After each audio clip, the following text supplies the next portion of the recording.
Allez les gars, en voiture, on a une vidéo à tourner au Canada.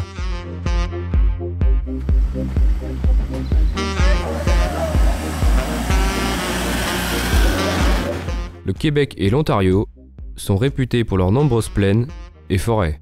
Terre d'exil, c'est aussi une belle opportunité pour des Européens à la recherche de surface et d'une certaine liberté depuis 3 siècles. Passionnés de matériel et de culture, notre aventure nous a amenés à découvrir des entreprises de travaux agricoles en conventionnel, OGM et des exploitations biologiques.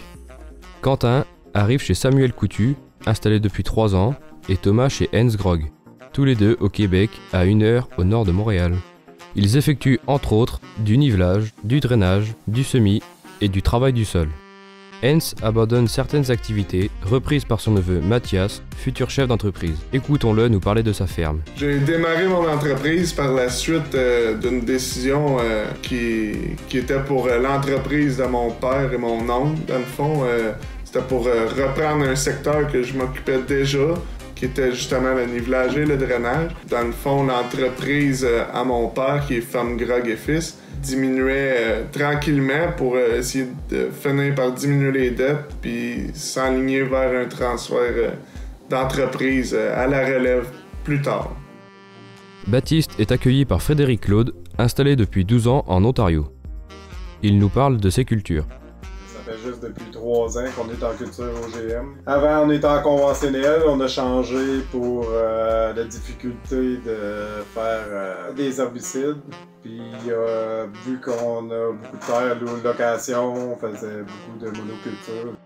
En OGM, 2 à 3 passages de Roundup sont effectués sur les cultures. Ces 3 entreprises sont en plein développement. Avec une activité de prestation importante, c'est un modèle rentable. Écoutons Samuel nous parler du nivelage.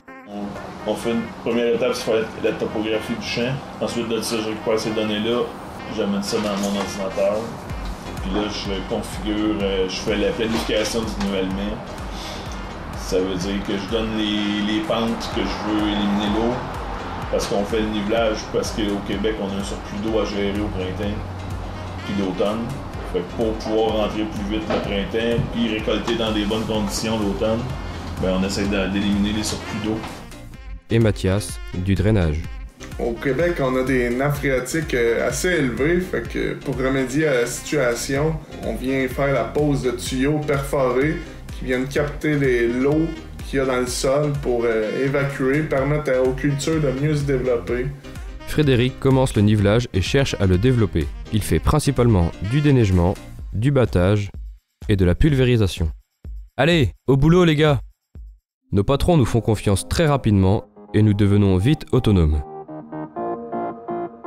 Certains travaux s'effectuent avec du matériel très performant et la rigueur doit être au rendez-vous avec les clients. Autre système avec l'agriculture biologique, seuls 2% de la surface en Ontario est en bio. C'est le cas de l'exploitation de Thomas Vinet, installé depuis 12 ans par conviction. Cette année a été très pluvieuse, ce qui a retardé les semis. Pendant ce temps, les activités sont concentrées dans l'atelier. Au mois de juin, on commence à semer dans des conditions difficiles.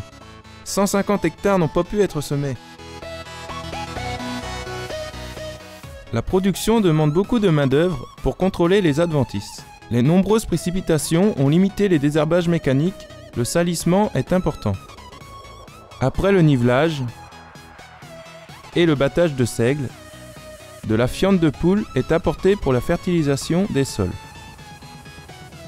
Un couvert végétal est implanté pour compléter l'apport de matière organique et limiter le lessivage et l'érosion.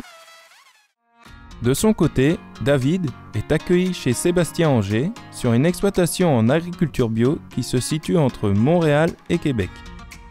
Il s'est installé en 2008 sur des terres certifiées depuis 35 ans. Les couverts végétaux, pour moi, sont aussi importants que les cultures principales. C'est de la permaculture. Puis moi, mon objectif, c'est de faire de l'agroécologie rentable et productive.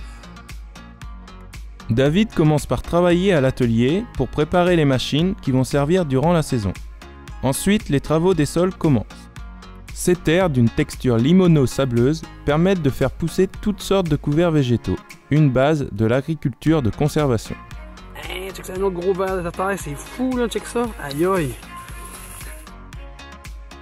Son atelier d'engraissement de 1000 places sur paille certifiée bio apporte de la matière organique qui est épandue sur les terres. Le plus important, c'est qu'on bâtisse, on nourrisse la santé des sols. En même temps que qu'on fait notre culture, parce que le revenu net d'un agriculteur, c'est la santé de son sol en premier. C'est lui qui nous donne tout le potentiel. Et ce que j'adore aussi, c'est échanger mes itinéraires, mes scénarios de culture avec d'autres agriculteurs. C'est ça qui me nourrit énormément. Parce que tout seul, on n'avance pas beaucoup.